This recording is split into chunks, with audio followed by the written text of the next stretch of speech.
वैसे मंत्री जी, हमें काफी समय हो गया है, हमने किसी हिरन का शिकार नहीं किया। अरे महाराज, तो इसमें देरी किस बात की है? चलो हम आज ही शिकार के लिए चलते हैं। हाँ हाँ मंत्री जी, आप बिल्कुल ठीक कहते हैं। चलो हम आज ही शिकार पर चलते हैं। इतना सोचकर दोनों मंत्री और राजा अपने अपने घोड़ों पर सवार होते हैं और जंगल की तरफ निकल पड़ते हैं।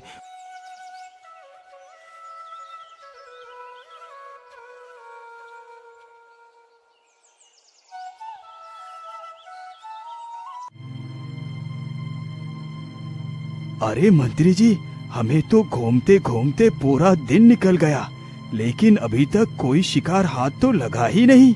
हाँ हाँ महाराज, पता नहीं आज हम किस मनहूस का मुंह देखकर निकले थे। हाँ हाँ मंत्री जी, आप ठीक कहते हैं, लेकिन मंत्री जी मैं तो बहुत थक गया हूँ। चलो कहीं सुरक्षित स्थान देखकर वहीं आराम करते हैं।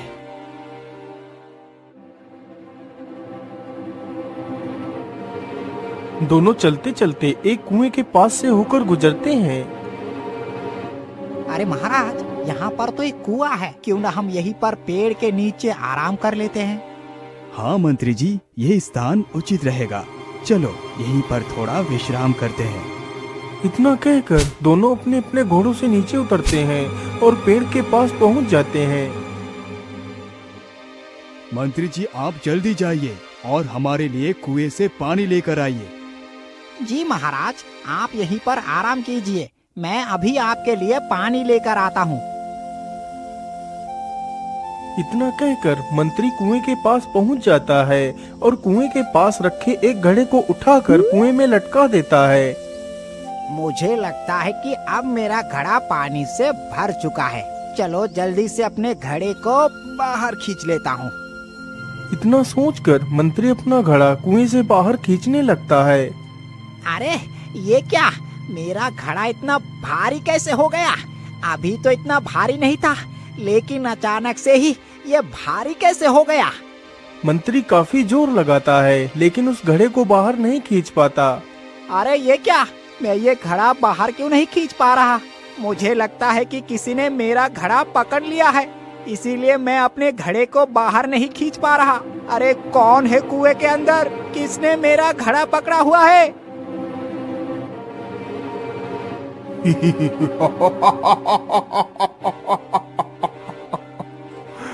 तुम मेरे कुएं से पानी नहीं ले जा सकते।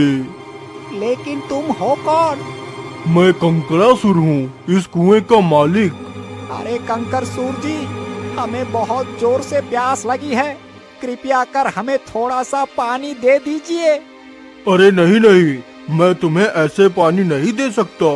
यदि तुम्हें पानी चाहिए तो तुम्हें मेरे 3 सवालों का जवाब देना होगा। यदि मेरे सवालों का जवाब नहीं दे पाए तो मैं तुम्हारी गर्दन तुम्हारे धड़ से अलग कर दूंगा। अरे नहीं नहीं भाई, मैं तुम्हारे सवालों का जवाब नहीं दे सकता, मुझे माफ करो। इतना बोलकर मंत्री तुरंत राजा के पास जाता है। महाराज, उस कुएं में एक राक्षस है। अरे क्या बात है मंत्री जी, आप इतना परेशान क्यों दिखाई पड़ रहे हैं? महाराज, उस कुएं में एक राक्षस है। फिर मंत्री राजा को सारी बात बताता है। 3 सवाल? लेकिन वो क्या सवाल पूछना चाहता है? वो सब मुझे नहीं पता महाराज, मुझे बचा लीजिए महाराज। मंत्री जी आप घबराइए मत, आप शांत हो जाइए। मैं जाकर पूछता हूँ उस राक्षस से, आखिर वो क्या सवाल पूछना चाहता है। इतना कहकर राजा उस कुएं के पास जाता है। मंत्री डर के मारे वहीं पेड़ के पास ही खड़ा रहता है। कौन हो तुम और हमें पानी क्यों नहीं लेने दे रहे? तुम जानते भी हो कि मैं कौन हूँ?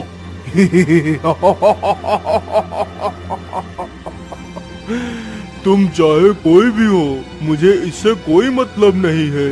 यदि तुम्हें पानी चाहिए तो तुम्हें मेरे 3 सवालों का जवाब देना ही होगा, और यदि जवाब नहीं दे पाए तो मैं तुम्हारा सिर तुम्हारे धड़ से अलग कर दूंगा। ठीक है राक्षस, मुझे तुम्हारी शर्त मंजूर है। पूछो, तुम क्या सवाल पूछना चाहते हो? तो फिर ठीक है, मेरा पहला सवाल सुनो। ऐसा क्या है जिसे इंसान एक बार खा ले तो उसे दूसरी बार खाना नहीं चाहता। अरे ये इस राक्षस ने कैसा सवाल पूछ लिया, इसका जवाब तो मुझे नहीं पता। मुझे तो लगता है आज मेरे प्राण ये राक्षस जरूर ले लेगा।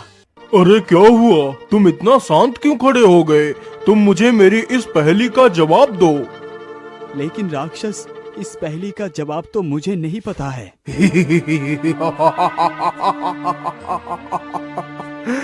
अब तो शर्त के अनुसार तुझे अपना सिर कटाना ही पड़ेगा।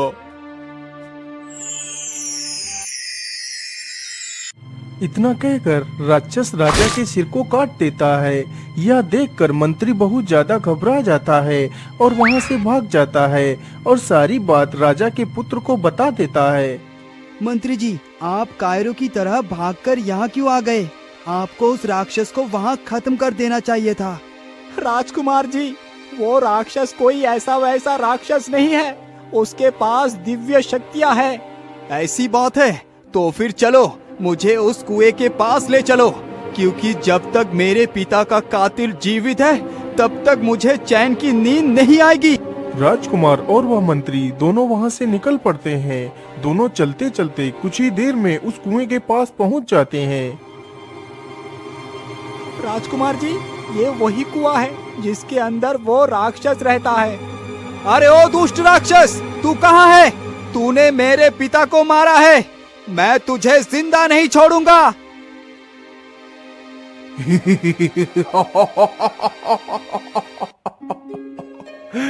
तू मुझे मारेगा?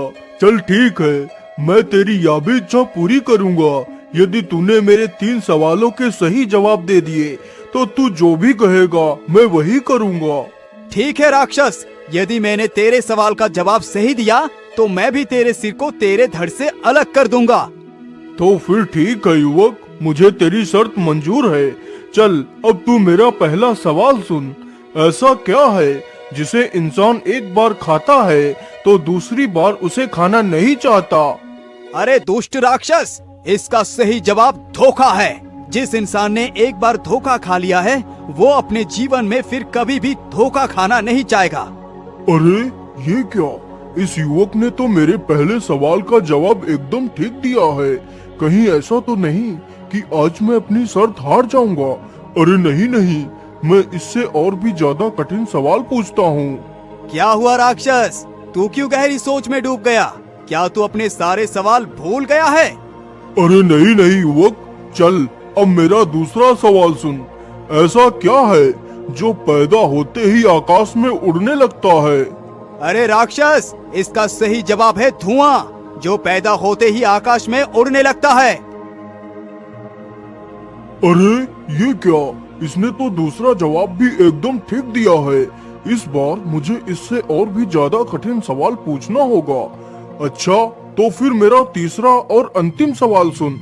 ऐसा क्या है जो बच्चे को जवान और जवान को बूढ़ा बना देती है? राक्षस, इसका सही जवाब इंसान की उम्र होती है, जो एक बच्चे को एक न एक दिन जवान बना ही देती है तथा एक जवान को एक न एक दिन बूढ़ा जरूर बना देती है। राजकुमार के मुंह से यह बात सुनते ही राक्षस वापस कुएं के अंदर भाग खड़ा होता है। अच्छा बच्चू, खुद की बारी आई तो जान बचाकर भाग रहा है, लेकिन मैं तुझे ऐसे जिंदा नहीं छोड़ूंगा। इतना कहकर राजकुमार भी कुएं के अंदर छलांग लगा देता है। हे भगवान, राजकुमार तो कुएं के अंदर चले गए, उनकी रक्षा करना भगवान। राजकुमार कुछ ही देर में उस राक्षस का सिर काटकर वापस कुएं से बाहर आ जाता है।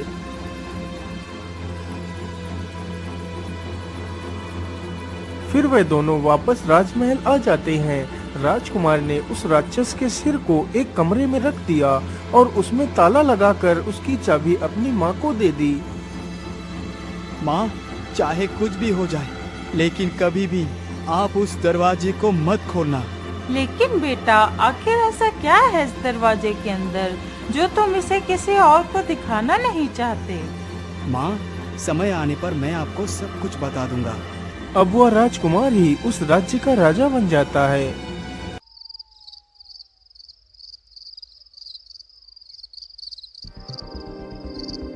आखिर ऐसा क्या है इस कमरे के अंदर जिसे राजकुमार किसी को भी दिखाना नहीं चाहते, लेकिन मैं आज उस चीज को जरूर देखूंगी। इतना सोचकर महारानी उस कमरे के पास जाती है और उसका ताला खोलकर उस कमरे के अंदर घुस जाती है।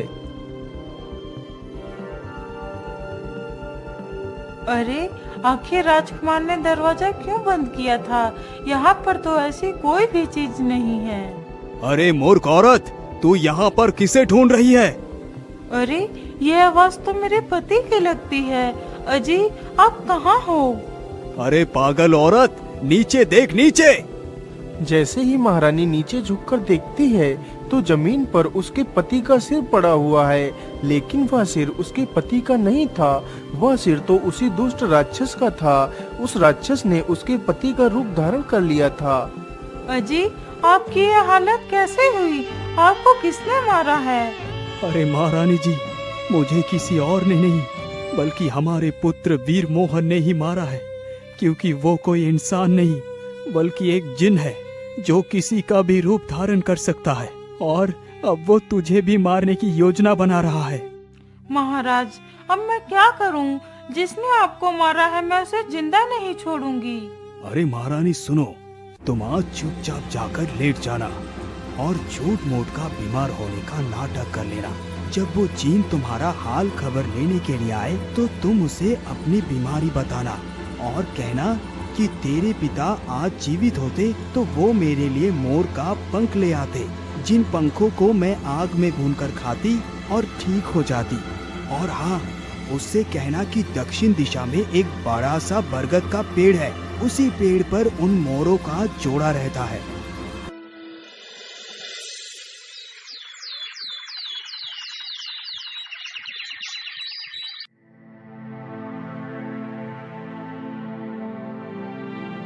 महारानी ने वैसा ही किया जैसा उस दानव ने बताया था।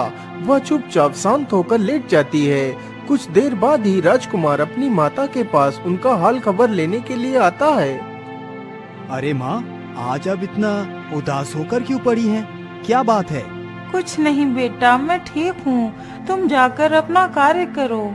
अरे माँ, आप भी ना, क्या आपसे ज्यादा महत्वपूर्ण कोई काम हो सकता है मेरे लिए? बताइए ना माँ, आपको क्या कष्ट है? बेटा आज मेरी तबीयत कुछ ठीक नहीं है। अरे माताजी, तो इसमें परेशानी की क्या बात है? मैं अभी राज्य वैद्य को बुलाता हूँ। अरे नहीं नहीं बेटा, वैद्य भी इसका उपचार नहीं कर पाते हैं। यदि आज तेरे पिता जीवित होते तो वे मेरे लिए उन दोनों मोरों के पंख लाकर दे देते और मैं ठीक हो जाती। लेकिन अफसोस है कि अब तेरे पिताजी जीवित नहीं हैं। अरे माँ, आप निराश क्यों होती है? मैं हूँ ना, मैं लाऊंगा आपके लिए उन दोनों मोरों के पंख। बस आप मुझे इतना बताइए कि वो दोनों मोर कहाँ पर रहते हैं? बेटा यहाँ से दक्षिण दिशा में एक बड़ा सा बरगद का पेड़ है, उसी पेड़ पर वह मोर का जोड़ा रहता है। ठीक है माँ, अब मैं चलता हूँ। मुझे आशीर्वाद दीजिए कि मैं अपने कार्य में सफल हो जाऊँ। इतना कहकर राजकुमार अपने घोड़े पर सवार होकर वहाँ से निकल पड़ता है।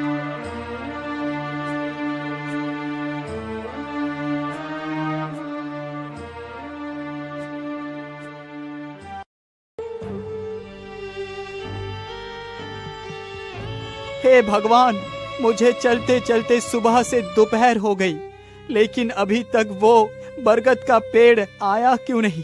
चलो कोई बात नहीं, थोड़ा सा और आगे चलकर देखता हूँ। राजकुमार चलते चलते उसी बरगद के पेड़ के पास पहुँच जाता है।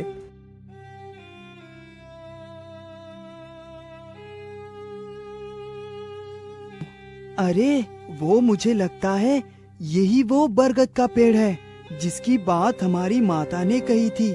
चलो जल्दी से इसके पास चलकर देखता हूँ। राजकुमार जल्दी से पेड़ के पास पहुँचता है।